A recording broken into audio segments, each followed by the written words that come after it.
Heart of Darkness is about imperialism. A man named Charlie Marlowe tells the story of how he traveled into Africa and met a man named Kurtz, who was working for a European trading company. Kurtz went into the jungle to find ivory, but also apparently with these ideas about bringing European civilization to Africans, whom Europeans considered savages. But Kurtz's ideas failed, and he became a savage himself. The book begins with some men lazing around on the deck of a yacht, waiting for the tide to go out on the Thames River.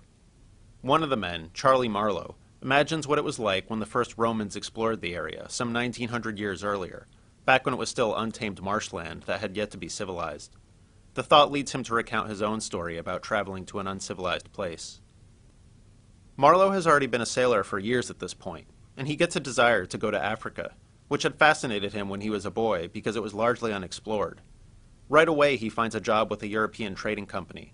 He's the captain of a steamboat that's headed into the center of Africa, where they export ivory. Marlowe leaves on a French steamer and heads down the African coast to the river where he's supposed to meet his boat. The trip takes more than 30 days, and along the way, he sees a French gunboat firing blindly into the jungle, apparently engaged in a war with the natives. He says there seemed to be something insane about it. Marlowe arrives at the first company station. All around, he sees men who have been taken captive and put to work. The company calls them criminals, but they're basically slaves. Marlowe is stuck at the station for another 10 days, and he learns about Mr. Kurtz, an agent for the company in the deepest part of the jungle. He hears Kurtz is a remarkable man, and that the higher-ups in Europe have big plans for him. It takes another 15 days of hiking through the jungle before Marlowe finally reaches the central station, where he's supposed to pick up his steamboat. But when he gets there, he finds out his steamboat has sunk. The manager of the station estimates it will take Marlowe 3 months to fix it, and urges Marlowe to hurry. They need to relieve the upriver stations, and there have already been so many delays that he doesn't know who's dead and who's alive up there. The manager also mentions Kurtz, calling him the best agent they have. He sends out more ivory than all the other agents combined. In the months it takes him to fix the boat, Marlowe meets the station's brickmaker, though Marlowe never sees evidence of any bricks being made in his time there. The brickmaker mentions Kurtz, calling him a prodigy, and an emissary of pity and science and progress. One evening, Marlowe overhears a conversation between the station manager and another man. This man, who happens to be the station manager's uncle, is the leader of the El Dorado exploring expedition, a greedy mining group searching for anything valuable in the region. Marlowe only picks up snippets of their talk, but he gathers that more than a year ago, Kurtz sent a note to the manager asking to be left alone. Since then, Kurtz had sent a large quantity of high-quality ivory down the river in a fleet of canoes. Marlowe also hears them say that a competitor has intruded on Kurtz's district, and they think he should be hanged to make an example of him. Eventually, Marlowe begins the long journey upriver. The manager and some others go with him, and they enlist 20 Africans who Marlowe says are cannibals. The manager favors one of them, a young boy. During the trip, they pass tribal villages whose inhabitants shout and jump around when they see the boat. Marlowe says it thrilled him to think of the humanity he shared with these prehistoric people. He implies, in an arguably racist way, that even though he's civilized and European, he could feel a primitive part in himself, responding to their shouts, and that everyone has this vestigial, prehistoric instinct. They come to a hut made of reeds on the riverbank, and Marlowe gets off the boat to explore. There's a wood pile out front, and on top of the pile is a board with writing that says, "Wood for you, hurry up, approach cautiously." In the hut, he finds a book called An Inquiry into Some Points of Seamanship, so Marlowe surmises the resident must have been English. The manager thinks it's the intruder he heard about. In the morning, a few days later, a thick fog holds them up. They can't move because they can't see anything, and then they hear this loud scream. But nothing happens, and eventually the fog clears. They're attacked 2 hours later, when they enter a very narrow channel of the river. The attackers fire arrows at them. A spear hits the helmsman in the pilot house with Marlowe, and the helmsman collapses and dies. His blood gets all over Marlowe's shoes. Marlowe thinks that with such hostility around, Kurtz must surely be dead, and he laments that he'll never get to hear Kurtz speak. He thinks of Kurtz and his ideas, and of a report Kurtz wrote for the International Society for the Suppression of Savage Customs. In the report, Kurtz wrote that the white man, because he is so developed, must appear to the savages like a supernatural being. With that authority, the white man can exert a power for good that is practically unbounded. In other words, the white man can civilize them. But Marlowe says Kurtz wrote this before he became unstable and started taking part in tribal rituals. After that happened, Kurtz added a note at the end of the report that said, "Exterminate all the brutes."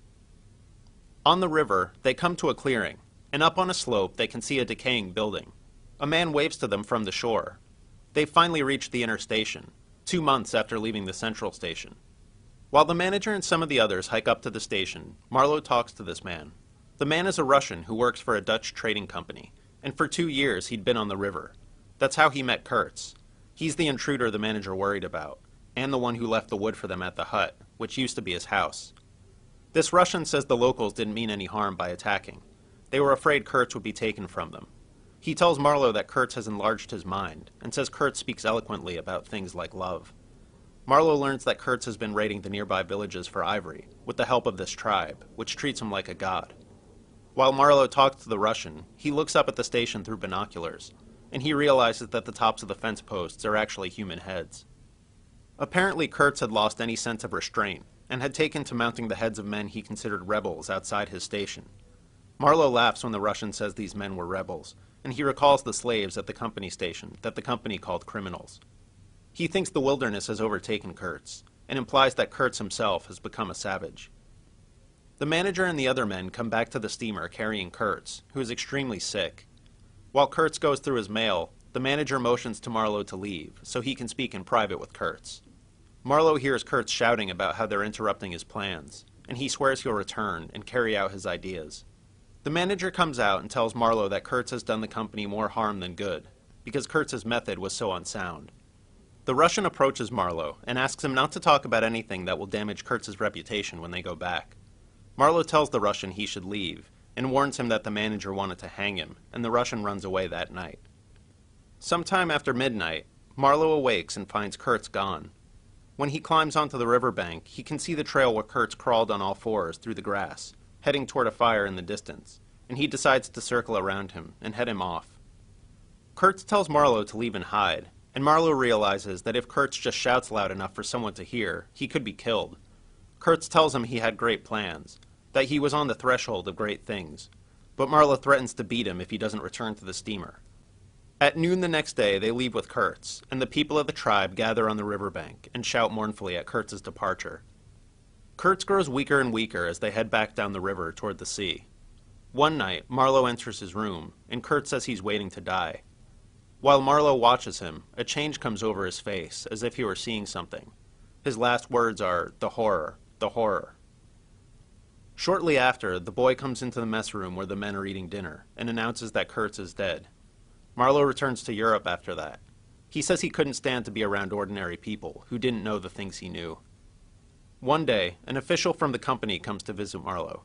Before Kurtz died, he gave Marlowe all his papers and correspondence, and the official says the company has the rights to the documents. Marlowe only gives him the report for the International Society for the Suppression of Savage Customs, with the last part about exterminating all the brutes torn off, but the official isn't interested. 2 days later, a man saying he's Kurtz's cousin comes to Marlowe's door. He and Marlowe talk for a little, and Marlowe learns that Kurtz was a musician, in addition to being a painter and journalist. Lastly, a journalist shows up who says he was a colleague of Kurtz's. He says Kurtz was an incredible speaker, and should have been in politics, leading some extremist party. Marlowe gives him Kurtz's report.